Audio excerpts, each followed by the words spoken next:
ती मला वाटत नाही, पण माझ्या परिवाराला 100% त्या ठिकाणी भीती वाटते।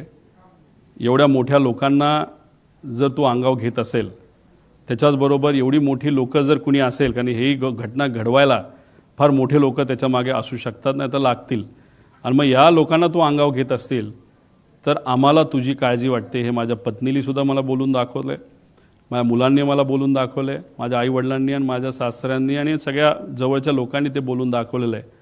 पण आपण नाही लढणार तर कोण लढणार? कारण का हा विषय अतिशय भावनिक आहे, महाराष्ट्रासाठी सुद्धा आणि आमच्या परिवारासाठी सुद्धा। जर भीतीपोटी आम्ही थांबलो, शांत बसलो, तर आम्ही मराठी माणसं कशाचे आणि आम्ही पवार कसले? आम्ही लढत आहोत, ठीक आहे, भीती आहे। उद्या जाऊन या बाबतीत काय गोष्टीची दक्षता आम्ही घेतली आहे आणि बघू आमचे कार्यकर्ते सुद्धा त्या बाबतीत काय भूमिका घेत आहेत। उद्या जाऊन आपण बघणार आहोत। काही कार्यकर्त्यांनी इच्छा व्यक्त केलेली आहे की उद्या जाऊन कुठेतरी काही वेगळ्या पद्धतीने आपल्याला काही प्रोटेक्शनच्या बाबतीत करता येईल का, पण तो त्यांचा त्या ठिकाणी विषय आहे।